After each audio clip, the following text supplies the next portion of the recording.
the focus of everything is my dad, because he's dependent on me. It's being sort of on call, prepared, having things, contingency plans and stuff like this. I haven't had a day for myself for over 3 years, because basically all my allocation of time of annual leave is taken with odd days off for his appointments.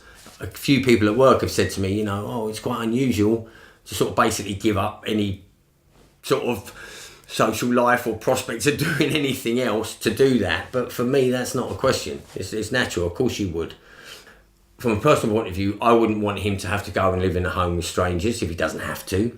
From a community point of view, if I can look after him, I should look after him, because somebody who doesn't have anybody to look after them perhaps need those places in a care home or this, that and the other, or home help and stuff like this.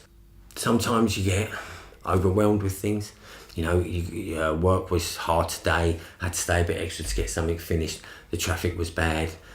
Sainsbury's was really, really busy. But sometimes when you're stressed, and it makes you feel bad afterwards, occasionally you end up saying, oh, come on, Dad, let me just do this. I've asked you 3 times, let me just phone, and then I'll do it, all right? And then afterwards you think, it's not his fault, But other people tell me I'm only human, and at times when I get stressed, I'm going to have that sort of reaction. We have support workers who come to the house now every day for half an hour. Now this is good. I usually leave for work about 7. I usually get home sort of about 4:30, and they come about 11:30. So it's good that there's someone here halfway through the day. It gives me peace of mind that someone's making sure he's okay.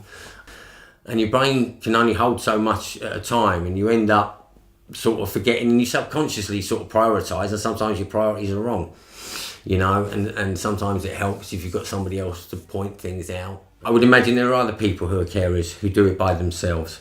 You end up neglecting yourself a little bit, and in the long term, that's not beneficial for the person that you're caring for. I think we all prioritise things in our heads in a different way, according to our perception of what's important and what's not. A message to anyone in this situation would be, any help that's offered, take it.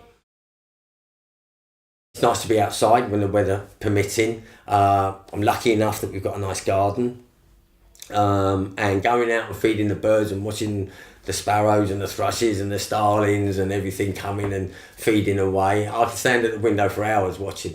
That's one constant theme since we moved in is I guess, we're the Birdmen of Peacehaven.